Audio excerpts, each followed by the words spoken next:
तो lambda max की बात हमने यहाँ पर कर ली है। तो उसके बाद में हमारे पास इंफॉर्मेशन आ जाती है कि कितनी एब्जॉर्प्शन जो है वो यहाँ पर टेक्स प्लेस हो गई है। लेकिन याद रखें डिटेक्टर जो है वो ट्रांसमिटेंस को यहाँ पर मेजर कर रहा है। तो ट्रांसमिटेंस से आपके पास आएगी तो हम इसको कैसे एब्जॉर्प्शन में चेंज करेंगे। तो ट्रांसमिटेंस जो है that is equal to transmittance that is equal to I over I not. This is the formula जिसको इस्तेमाल करते हुए ट्रांसमिटेंस को यहाँ पर मेजर कर सकते हैं। तो ट्रांसमिटेंस जब आ जाती है तो यहां से फिर हम इसको कन्वर्ट करेंगे एब्जॉर्बेंस के अंदर। Absorbance and transmittance are inversely proportional to each other. So अगर हम लॉग लेंगे यहां से ट्रांसमिटेंस का देन हमारे पास absorbance will be obtain. Absorbance will be equal to log I naught over I। तो इस इंफॉर्मेशन को पुट करते हुए हम ट्रांसमिटेंस को एब्जॉर्बेंस के अंदर चेंज कर सकते हैं। क्वेश्चन ये पैदा होता है कि क्यों हम यहाँ पर ट्रांसपेरेंस को एब्जॉर्बेंस में चेंज कर रहे हैं। बिकॉज अगर हम यहाँ पर ग्राफ जब प्लॉट करते हैं between concentration and percent transparence then हमारे पास ब्लैक कलर में आपको ये ग्राफ नजर आ रहा है, लाइन नजर आ रही है। This line is not a straight line, ये लीनियर लाइन नहीं है। इसका मतलब ये हुआ कि शुरू में हमारे पास जब कंसंट्रेशन मिनिमम है सॉल्यूशन के अंदर, सैंपल के अंदर, सॉल्यूशन के अंदर जो हमारे सैंपल की कंसंट्रेशन जब मिनिमम है then transmittance will be maximum.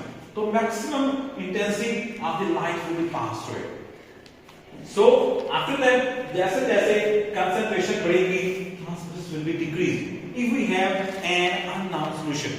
तो उसके हमारे पास ट्रांसमिटेंस इतनी आती है तो यहां से हमारे पास कोई जो हमारे पास ये डॉट आ रहा है इसके बारे में हमारे पास कोई इंफॉर्मेशन नहीं है कि किस कंसंट्रेशन का ये सॉल्यूशन होगा।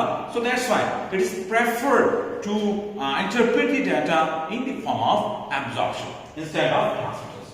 सो हम क्या करेंगे यहां से इसको एब्जॉर्बेंस में कन्वर्ट करेंगे। बिकॉज अगर हमारे पास एब्जॉर्बेंस आता है तो according to Beer Lambert law absorbance will be equal to epsilon Cl. Epsilon is called molar absorptivity or molar absorption coefficient. It depends upon nature of medium. C is called concentration and L is called path length. What is path length? It is the cubic path length.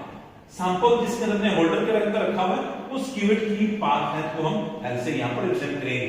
जो beer-Lambert law के मुताबिक absorbance is directly proportional to the concentration and absorbance is directly proportional to the path length. ये हमने यहां पर interpret किया है। तो अगर हमने यहां से कंसंट्रेशन को फाइंड आउट करना है तो बड़ी आसानी से हम कंसंट्रेशन ऑफ अननोन सॉल्यूशन को फाइंड आउट कर सकते हैं बाय अप्लाइंग दिस फार्मूला।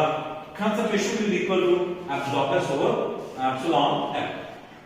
तो इसी तरीके से कंसंट्रेशन को यहां से मालूम किया जा सकता है बाय अप्लाइंग दिस इक्वेशन। तो UV विजिबल स्पेक्ट्रोफोटोमीटर इसी इक्वेशन को इस्तेमाल करते हुए basically concentration of unknown solution को फाइंड आउट करता है। हम जानते हैं कि लेबोरेटरी में जब भी हमने किसी अननोन सॉल्यूशन की कंसंट्रेशन को मालूम करना हो तो हम क्या करते हैं, हम उसके लिए स्टैंडर्ड सॉल्यूशंस को तैयार करते हैं।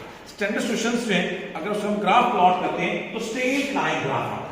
स्ट्रेट लाइन ग्राफ में हमारे लिए आसानी होती है कि हम किसी भी अननोन सैंपल सॉल्यूशन की कंसंट्रेशन को आसानी से फाइंड आउट कर सकते हैं। तो लिहाजा अगर हम ग्राफ को चेंज करें ट्रांसमिटेंस से एब्जॉर्बेंस के तरफ तो हम जानते हैं कि absorbance and concentration absorption and concentration are directly proportional to each other according to Beer Lambert law. Then जैसे जैसे कंसंट्रेशन जो बढ़ेगी absorption will also be increase.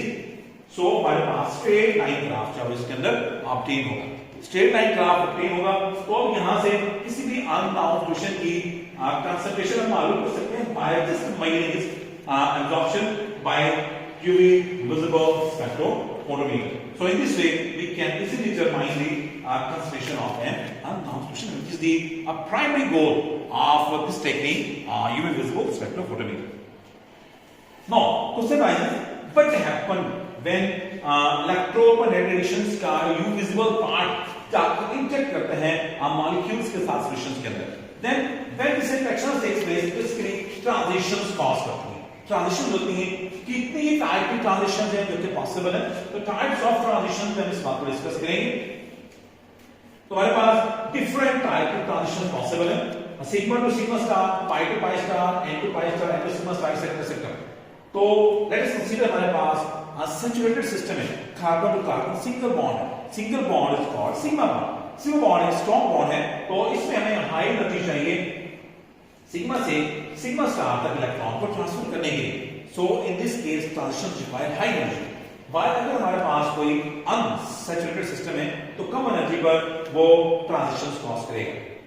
In other hand अगर हमारे पास कोई नॉन बॉन्डिंग इलेक्ट्रॉन्स है just like in this system, then these non-bonding electrons can jump from n to pi star and to sigma star depending upon the energy कि वो कितनी energy यहां से drop करेंगे और ट्रांजिशन कॉज करेंगे। तो इस तरीके से जब इलेक्ट्रोमैग्नेटिक रेडिएशंस का यूनिविजिबल पार्ट जाकर इंटरेक्ट करेगा सैंपल सोल्यूशंस के साथ तो इस टाइप के ट्रांजिशंस में कॉज होंगी। इसके रिजल्ट में हमारे पास इंफॉर्मेशन ऑब्टेन होती है और इंफॉर्मेशन को एम्प्लीफाई करते हैं और फिर उसको हम रीड आउट डिवाइस पर ग्राफिकल फॉर्म में रिप्रेजेंट करते हैं। This is all about UV visible spectroscopy and UV visible spectrophotometer. तो काइंडली हमारे चैनल को सब्सक्राइब करें, लाइक करें, बेल आइकन को क्लिक करें ताकि हमारी इंफॉर्मेशन वीडियोस आपको मिलती रहे। अपने दोस्तों का शेयर करें। Thank you so much. अल्लाह हाफिज़।